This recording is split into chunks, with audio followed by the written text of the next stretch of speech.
안녕하십니까.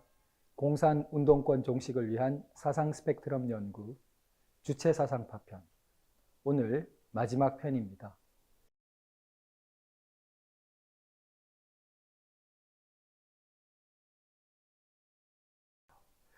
자, 이란이 왜 갑자기 나왔을까요? 이란은 상당히 특이한 세계입니다. 페르시아로부터 비롯되는 긴 역사 자부심, 그것 말고도 이슬람 세계 중에서 근본주의 혁명이 일어나기 전에는 가장 많이 서구화된 그런 사회에 속했습니다. 그래서 서구 문물이 많이 들어왔고, 그래서 영화라든지 이런 수준은 아직도 굉장히 높죠. 그런데 79년인가요? 이란의 이슬람 혁명이 일어났습니다. 근본주의 이슬람 혁명이었고, 그 이후 그 체제가 유지되어 오고 있습니다. 사회에 굉장히 체제 변화가 일어났죠. 일종의 신정체제 같은 체제가 들어섰죠. 그 이란이 왜 문제될까요? 김영환 씨는 김일성을 직접 만났습니다. 그때 김일성이 김영환에게 이란의 라프산자니에 대해서 관심을 가질 것을 직접 말했다고 전해집니다.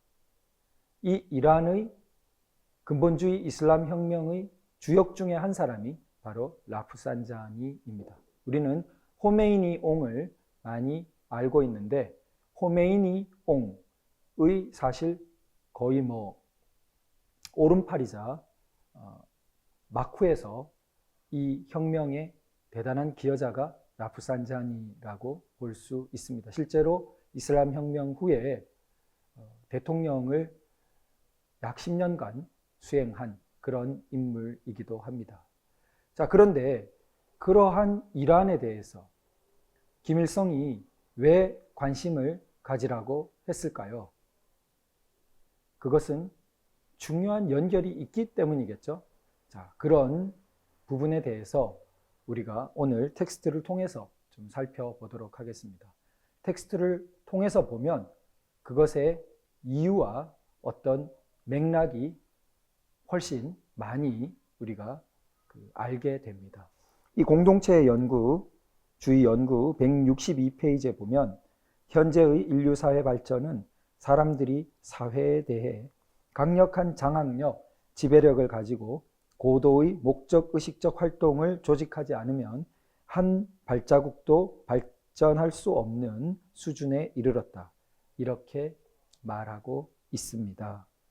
자, 목적의식적으로 사회를 강력하게 장악하면서 지배하고 조직한다. 이런 흐름을 갖는 사람들이 있습니다. 자유민주주의 흐름과는 상당히 대척된다고 생각됩니다. 일국의 자유민주주의 내에서 어느 정도 정부의 역할을 보다 크게 볼 수도 있고, 보다 최소정부적인 작은 정부를 지향할 수도 있습니다.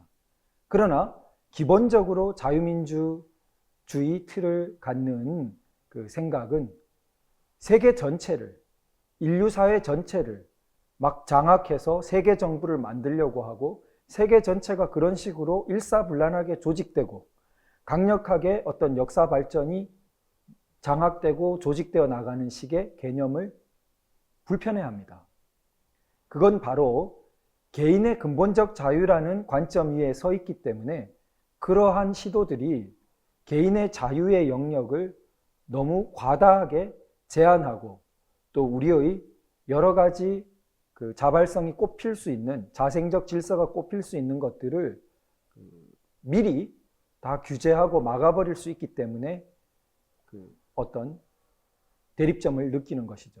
그런데 소위 혁명이라는 패러다임을 가진 사람들은 근본적인 변화, 이런 말에 굉장히 꽂힙니다. 그리고 사회에 대한 아주 목적의식적인 재편, 이런 내용에 굉장히 쏠려 있죠. 자, 그런데 이런 내용을 공유하면서 김영환 씨는 사람의 변화 발전이 사회 변혁의 핵심이다. 그 생각을 가지고 있습니다. 자, 근본적으로 인류 사회가 재편되는 데 관심이 많고, 그런데 그 핵심은 사람의 어떤 변화다. 이렇게 보고 있다는 것이죠. 자, 기본적인 동력도 사람에게서 나오고 그런 변혁을 통해서 도달하고자 하는 바도 사람의 변화다. 이렇게 보는 거예요. 그러면서 160페이지 보면 유토피아 사회에 대한 지향은 고대 사회부터 있었으나 근대 사회에 있어서 그러한 운동이 실질적으로 활발하게 전개된 것은 사회의 구속을 극복하고 새로운 삶을 개척해 나가는 사람들의 창조적 능력이 그만큼 증대되었기 때문이다. 이렇게 말하고 있습니다. 자, 유토피아 사회에 대한 지향, 이것을 김영한 씨는 상당히 긍정적으로 생각합니다. 물론 이상사회에 대한 지향 자체를 그건 인간의 뿌리 깊은 본성이고 그것 자체를 너무나 깎을 필요는 없죠. 그러나 반드시 지적돼야 되는 게 있습니다. 그 열망이나 어떤 인간의 본원적인 본능과 같은 추구는 위험한 방향으로 갈 수가 있다는 것이에요. 그런 말을 동시에 해주지 않으면 그것은 균형을 잃은 것이고 사회에 상당히 위험한 그런 결과를 초래하기 쉽다고 여겨집니다. 현대의 공산주의 운동과 같은 것이 전통사회에 전근대 사회에 가보면 종교적인 열광적 운동으로 나타난 경우들이 많았죠. 그리고 그것은 대체로 유토피아적인 열망들을 갖고 있었습니다. 그렇게 연결된 경우가 많았죠. 이런 굉장히 광신적인 어떤 운동과 대체로 폭력을 수반하는 그런 운동들 끝에 뭘 바라고 한 거냐? 소위 전혀 다른 세상이 온다. 이 끝에. 그런 것들이 사람들을 추동한 것이죠. 자, 그것이 가장 가까이는 우리가 공산주의를 통해서 보았습니다. 나치즘, 파시즘 예외가 아닙니다. 그것도 그 자국민들에게는 대단한 어떤 그 새로운 세상에 대한 이상을 가지고 있었습니다. 단지 자기들이 지배 종족이 되어서 세계를 지배한다. 세계의 독일의 우월성, 독일 민족의 우수성, 아리안족의 우수성으로 세계 질서가 재편된다만이 아니고 그것이 근대 자본주의가 보여준 속물적인 근성, 여러 가지 천민 자본주의적인 모습 이런 것들을 다 일소하고 중세가 가졌던 어떤 면에서는 살리고 싶은 기족적인 고상한 그런 것들이 되살아나는 사회를 만든다. 이런 것들이 파시즘 그 엄청난 폭력과 연결되어 있었다고 연구되고 있습니다.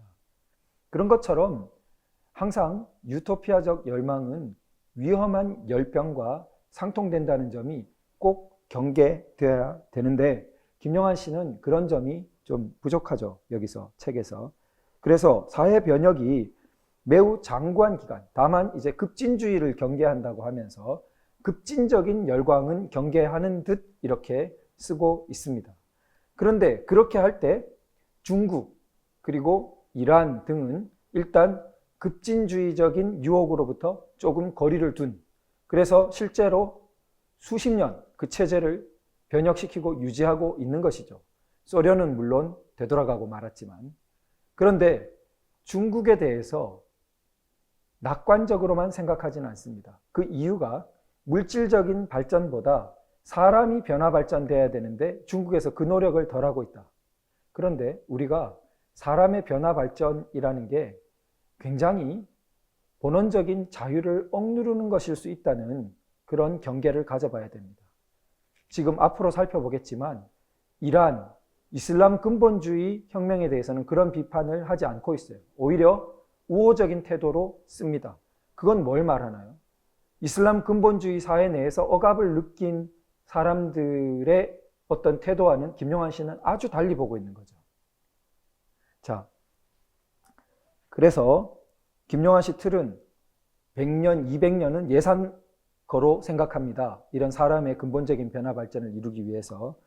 자, 그렇게 틀을 가지면서 대중의 불행의 가장 큰 원인은 무엇이고 사람들의 본질적인 요구는 어디에 집중되어 있는가라고 152페이지에서 묻습니다. 그건 바로 사람의 문제다. 언뜻 들으면은 굉장히 호소력 있게 들립니다.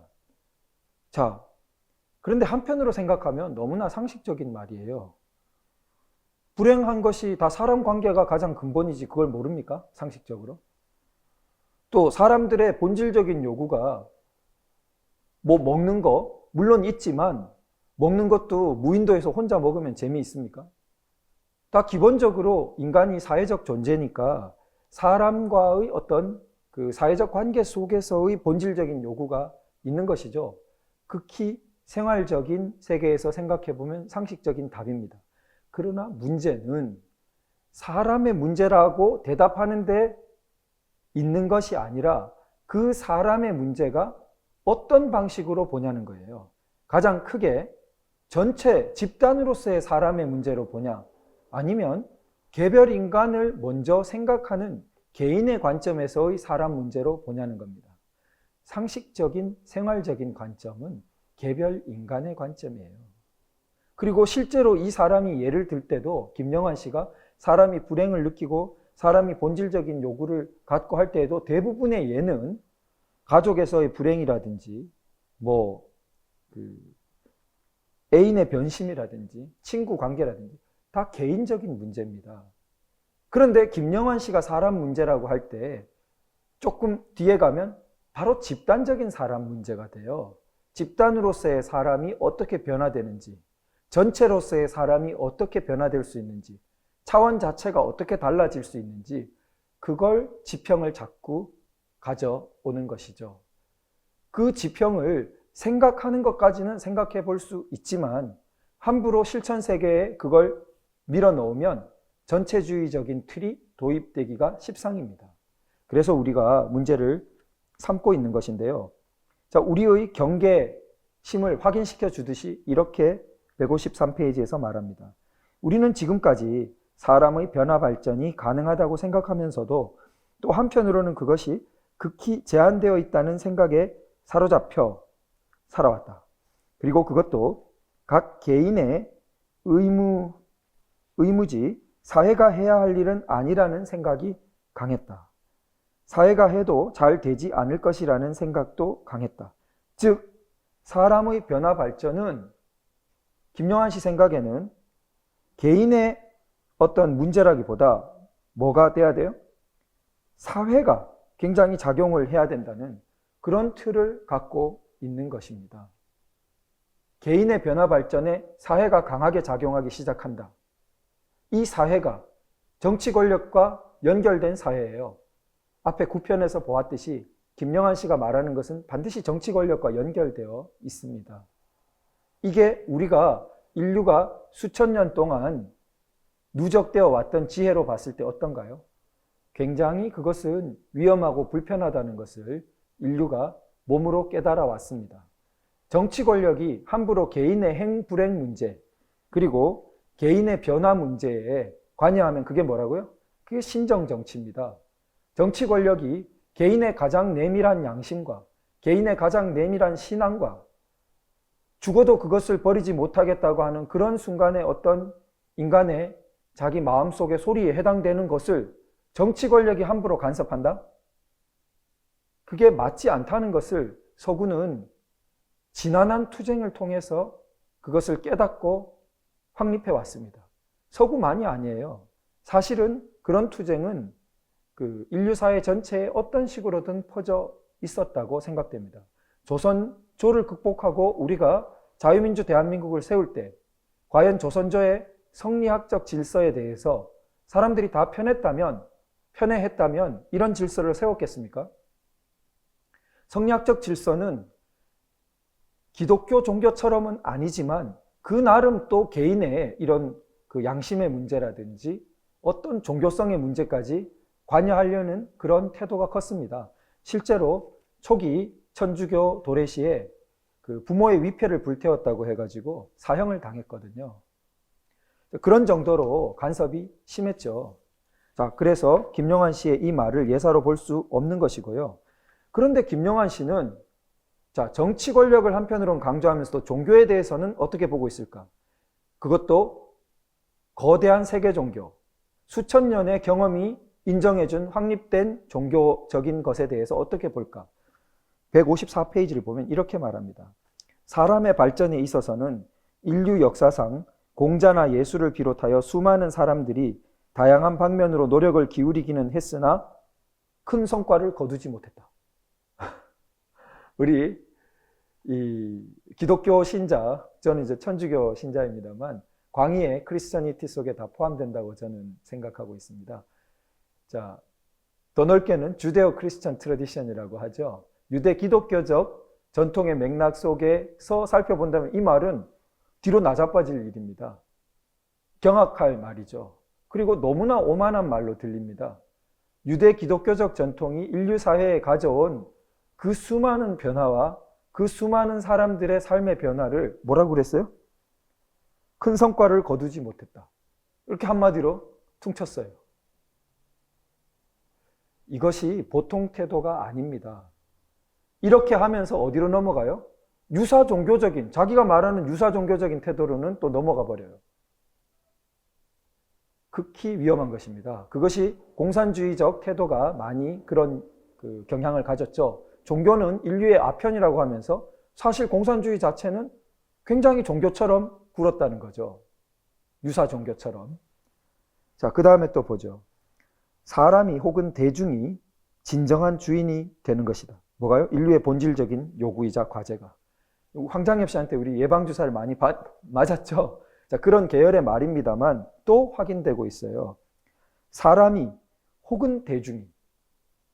우리가 사람을 개인으로 보면은 혹은 대중이 이렇게 나갈 수가 없죠. 사람하고 여러 특성 없는 대중하고 어떻게 같아요?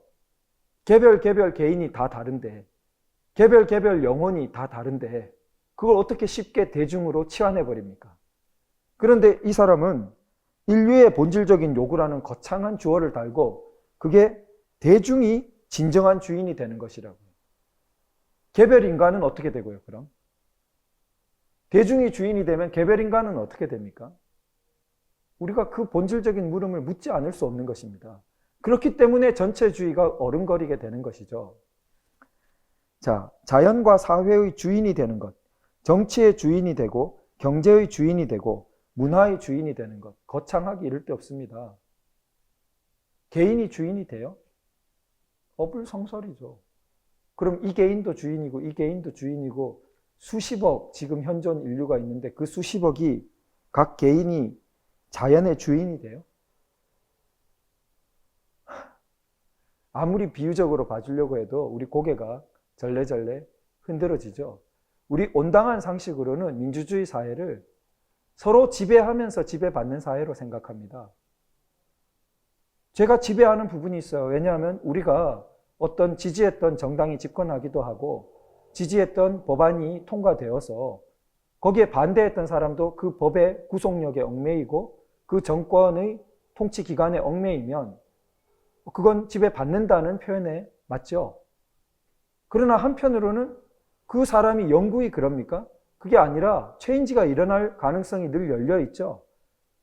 또는 자기의 생각이 바뀌면 자기가 지배하는 블록으로 또 들어오는 거지 않습니까? 지배라는 과격한 표현을 쓰더라도.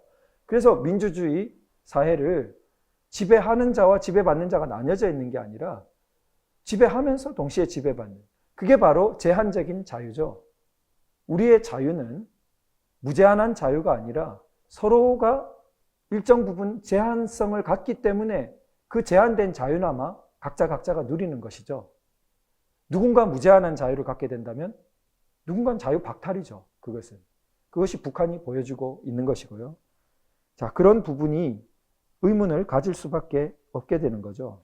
자, 김영환 씨는 계속 이렇게 말합니다. 우리는 앞으로도 사회개혁과 민주화 수준을 높이는 방향이라면 언제든지 기성정치 세력들과 손을 잡을 수 있다.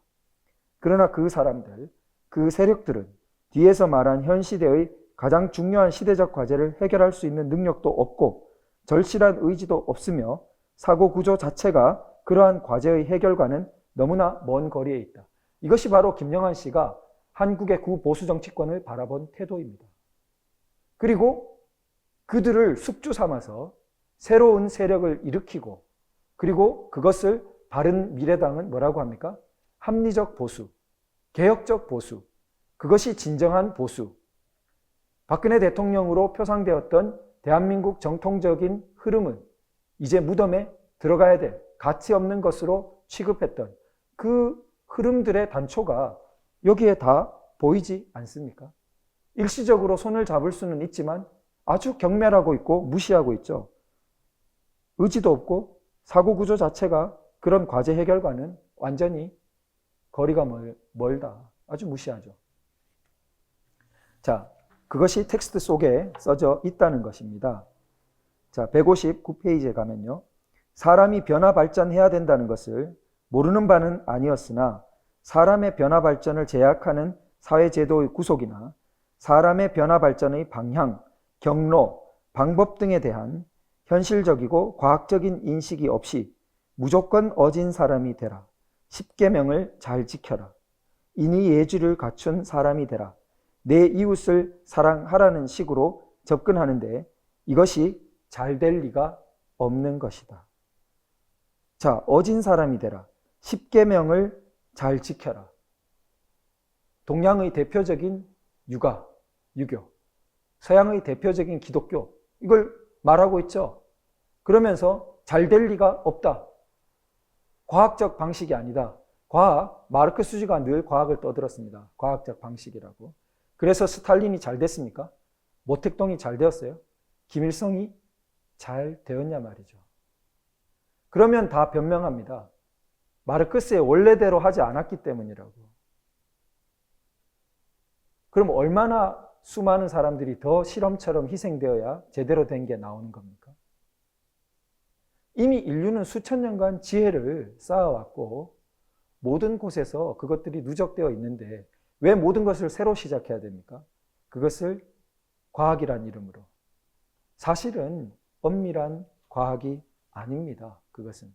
과학적으로 더 반성해 보면 그 과학이라고 부르는 것이 오히려 굉장히 얕은 수준의 반성될 것이 많은 그런 말이라는 것을 우리가 알 수 있죠. 이제 본격적으로 이슬람 문제 한번 다뤄보겠습니다. 이 책에서 쓰고 있어요. 172페이지인데요. 이슬람권의 예를 들어보자. 이슬람권은 지금 전 세계에서 가장 사회 변혁 운동이 활발히 일어나고 있는 지역인데 이게 무슨 말입니까? 우리가 이런 말 잘 못 들어봤죠? 이렇게 쓰고 있어요. 뭘 가정할 때만 이 말이 통합니까? 소위 근본주의 운동을 사회 변혁 운동으로 굉장히 쳐줄 때만 이 말이 가능합니다. 이슬람 근본주의 운동 활발하죠. 각 이슬람 세계에서. 그러니까 지금 전 세계에서 사회 변혁 운동이 활발히 일어나고 있는 지역이라고 하고요.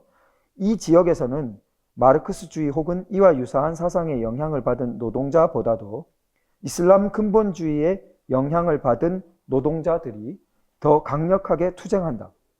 투쟁의 강력함 뿐 아니라 변혁의 지향의 철저함 등에서 훨씬 앞선다. 놀라죠? 변혁의 철저함이라든지 여러 가지 면에서 다 앞서고 있다는 거예요. 이슬람 근본주의 노동자들이. 자, 그리고 경제적 이득을 위해 투쟁하라라는 것은 당장 대중성을 지니는 것으로 보이고 힘이 있을 것 같지만 결국 신의 공동체 건설을 위해 투쟁하라는 것이 훨씬 더 큰 힘을 발휘하고 있는 것이다. 그래서 신의 공동체 건설을 위해 투쟁하라 이런 것을 아주 긍정적이고 바람직한 것으로 높이고 있는 것입니다. 이슬람 근본주의 운동을요. 자, 그리고 173페이지에 가면 다시 말해 자신의 경제적 이익을 위해 투쟁하라는 것보다는 차라리 신의 공동체를 건설하기 위해 자기 희생적으로 투쟁하라 라고 하는 것이 더 변혁 운동의 실상과 근접하다고 할 수 있을 것이다. 자신은 오사마 빈 라덴과 같은 지위인가요? 자신은 호메이니온과 같은 지위인가요? 자살 폭탄을 쥐고 달려가는 신의 영광을 위해, 신의 공동체를 위해. 무서운 말입니다. 신의 공동체 건설하기 위해 자기 희생적으로 투쟁하라. 자기 희생적으로. 황장엽 씨 텍스트에서도 목숨도 불사하고 모든 것을 바쳐 이런 말들 나왔죠. 위험하다고 말씀드렸었죠. 그게 뭐예요? 변혁운동의 실상에 더 근접하다. 변혁운동의 바람직한 모습에 이게 더 가깝다는 거예요. 지금 김영환 씨는 자유민주주의 사회에서 이런 말을 하고 있습니다. 자유민주주의 정치 철학과 얼마나 거리가 멀리 떨어져 있는 말인가요? 이게. 자, 그런데 어떤 단계가 되면 나 자유민주주의자다 라고 김영환 씨나 김영환 씨 흐름 속에 있던 사람들이 필요에 따라 주장할 수 있을 것 같아요. 머릿속을 어떻게 열어봅니까? 우리가. 조국 씨처럼 자기가 사회주의자다라고 공언하면 차라리 그건 안 돼라고 말할 수 있는데 나 자유민주주의자다. 예전에 해놓은 말은 다 이건데 그러면 우리가 객관적으로 할 수 있는 일이라면 예전에는 왜 학생운동 주사파 다 만들었고 96년, 97년에는 왜 이 공동체 연구 속에 수많은 이런 텍스트를 혼자만 한 것이 아니라 많은 사람들과 공부하고 발표하고 했고 그리고 그 뒤에 황장엽 씨 온갖 책 다 출간하면서 세미나 열면서 한 것은 무엇이고 그리고 지금 와서 자유민주주의라는 것은 무엇이냐 또 탄핵에서의 행동은 무엇이냐 철저한 설명을 요구해야겠죠. 공적인 영역이라면 그 요구를 할 우리는 어떤 해볼 뭐라고 할까요? 뭐 권리라고 하긴 그렇지만 요구할 수 있죠. 우리가 공적 세계에서 활동하려고 하니까 거기에 대해서 해명이 필요하다 주장할 수 있죠. 그리고 책무가 있죠. 그 사람은 그걸 해명해야 돼. 그것도 상세히 해명해야 될 책무가 있다고 봅니다. 왜냐하면 근본적인 헌법 질서와 다 관련되어 있기 때문이고 수천만의 목숨과 재산이 다 왔다 갔다 하는 후세대의 미래를 크게 좌지우지하는 일과 관련되어 있어요. 이슬람 근본주의 혁명을 이렇게까지 높이는 그러면 거기에 영감받은 변혁을 여기서 시도하면 실제로 시도할 가능성이 있다는 것이 부정되지 않지 않습니까? 여기에 단서를 달아서 그런데 우리나라에서는 이게 안 맞고 이런 식으로 한 게 아니란 말이에요. 제가 과문했다면 다른 객관적인 근거로 밝혀주시면 좋겠습니다. 자, 그리고 174페이지에는요. 이슬람 근본주의 운동도 그 어떤 경제적 이익을 약속하고 있지 않지만 현재 가장 대중적인 운동으로 되고 있다. 지금 이슬람 근본주의 운동은 가장 강력하고 치열한 사회운동일 뿐 아니라 어떤 한 나라에서 어느 한 사회운동에 대해 과반수의 사람들이 지지하고 동참하고 있는 것은 이슬람 근본주의 운동이 유일하다. 계속 이렇게 극찬을 하고 있습니다. 자, 그렇게 하면서 이슬람 근본주의식으로 볼 때 다원주의가 용납될 수 없죠. 그러니까 결론부터 말해본다면 다원주의는 개방화로 가는 시대의 추세에 걸맞지 않다. 이러면서 개방화의 적이라고 또 논리를 세웁니다. 다원주의는 논쟁을 더 이상 하지 않고 차단해버리기 때문에 물론 제가 다원주의 그 자체를 옹호하려는 것이 아니라 김영환 씨가 편의에 따라 끌어쓰는 다원주의 반대 그리고 김영환 씨가 말하는 일원주의는 반대합니다. 자, 김영환 씨는 그래서 일원주의를 옹호하면서 일원주의는 진리는 하나이며 사람들의 사고는 이 진리를 향해 끊임없이 수렴에 들어가고 있으며 또 그래야 한다는 것이다. 그러면서 그리로 가기 위해서 개방성을 열어둔다. 그러니까 자유주의하고도 모순되지 않는다라고 말합니다. 그러나 중요한 점검점과 단서가 있습니다. 그 일원성이 영원히 닫혀질 수 없는 것이라고 보느냐 아니면 어느 순간 누군가 발견해서 그 문을 나는 역사의 진리를 보았다. 제 황장엽 씨의 그 자서전 책 제목이 예사롭지 않은 것이라고 말씀드렸었죠. 영원한 진리를 나는 보았고 나는 이미 가져버렸다라는 것과 같습니다. 그럼 남는 것은 그 발견된 영원한 진리를 보급하고 보급받는 사람 입장에서는 보급받아야 되는 거예요. 왜냐하면 이미 진리는 발견됐으니까. 그게 사회적인 관계에서 역사적인 관계에서 얼마나 폭력적인 것입니까? 역사는 열려 있어야 됩니다. 최종적인 해답은 누구도 영구히 소유할 수 없는 것이 인간의 역사입니다. 그러지 않고 누군가는 본질을 영구히 해답을 가졌다. 한때 마르크스주의가 그런 태도로 나갔기 때문에 문제가 있다는 것이고 아주 고도의 마르크스주의 부분적으로 받아들인 사람들은 그 점을 비판하고 마르크스주의가 그런 점을 극복하고 나아가는 방향으로 자기를 마르크스주의로 보기도 했습니다. 이제 그런 이제 서구 마르크스주의, 서유럽 쪽에서 이제 있었던 일들이죠.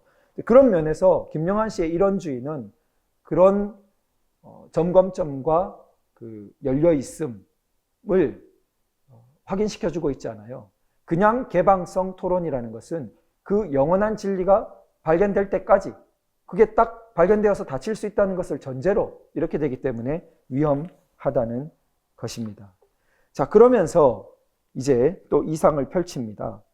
156페이지에서 그 새로운 길은 전 세계적으로 전인 미답의 길인 만큼 당연히 매우 험난하고 수많은 크고 작은 실패와 시행착오가 예상되지만 인류사에 있어서 매우 중요한 의의를 갖는 일이며 그것이 전반적으로 실패하든 성공하든 그 이후 인류 발전에 있어 귀중한 기초를 마련해 줄 것이 틀림없다.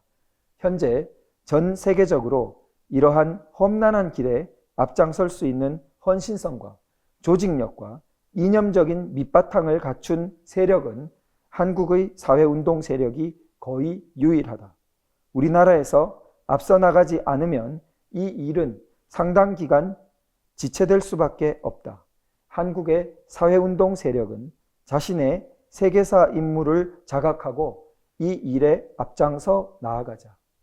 VON 강의를 통해서 저도 우리 대한민국의 인류사적 소명을 말씀드립니다.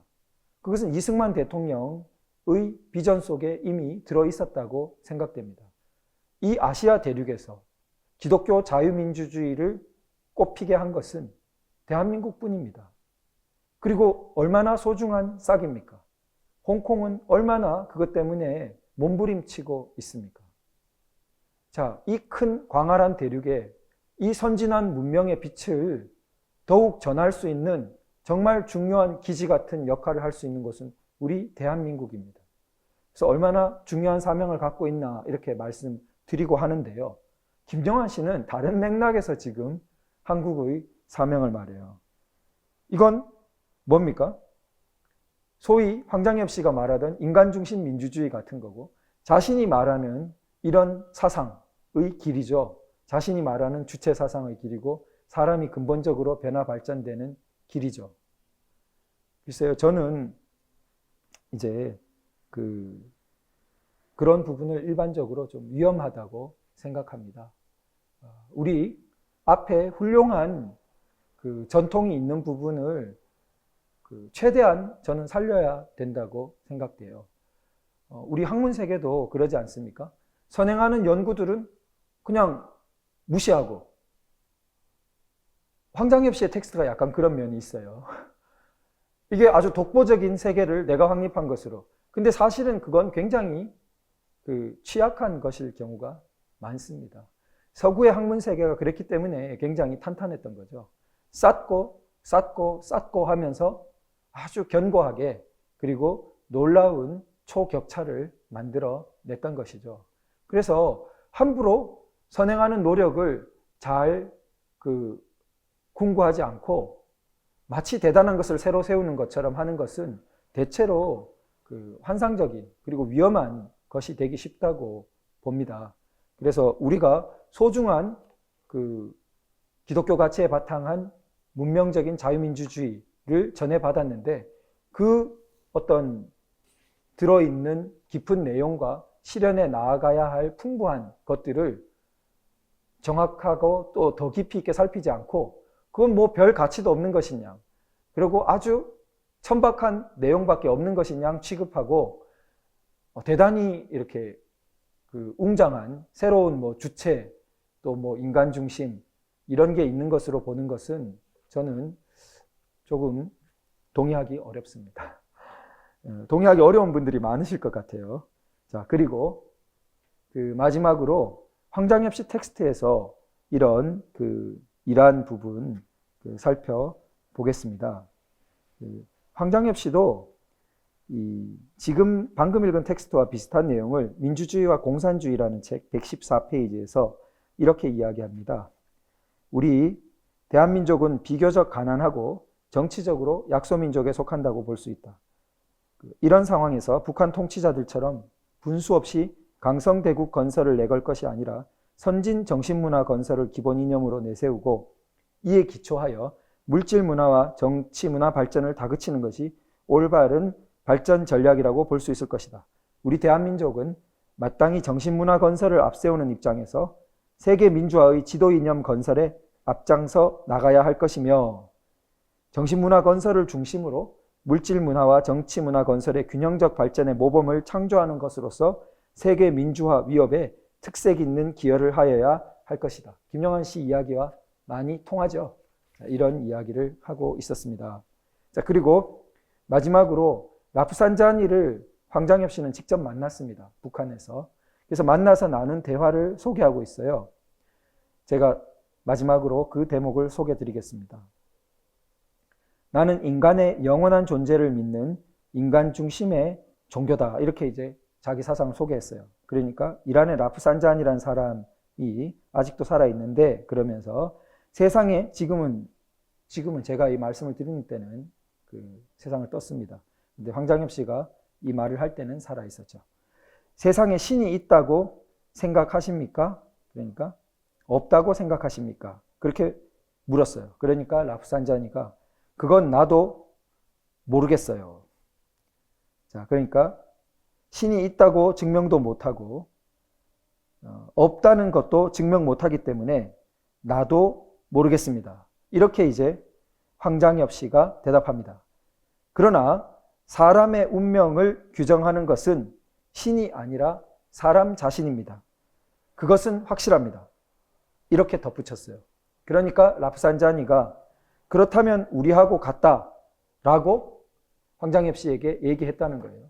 과연 이슬람, 자기들 말로는 유신론인 이슬람이 황장엽 씨가 말하는 사람의 운명을 규정하는 것은 신이 아니라 사람 자신이다.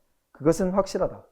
라는 말에 같다고 하는지 저는 그렇게까지 이슬람을 깊이는 몰라서 선뜻 그렇게 확신은 들지 않습니다. 그러나 황장엽 씨가 이해한 이슬람 그리고 라프산자니는 적어도 굉장히 같다고 그렇게 이해된 거예요. 그리고 김일성은 라프산자니를 연구하라 라고 직접 말했고 권했고 김영환 씨의 텍스트에서 우리는 이슬람 근본주의 혁명에 대해서 이슬람 근본주의 활동에 대해서 아주 높이 평가하는 여러 대목을 오늘 확인할 수 있었습니다.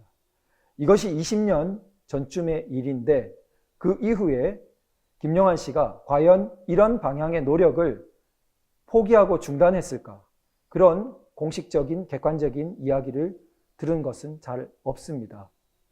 자, 그래서 우리가 이런 객관적인 텍스트가 있고 활동이 있는 이상 자유민주주의자다라는 말을 한다고 해서 우리가 쉽게 받아들일 수는 없는 것 같습니다.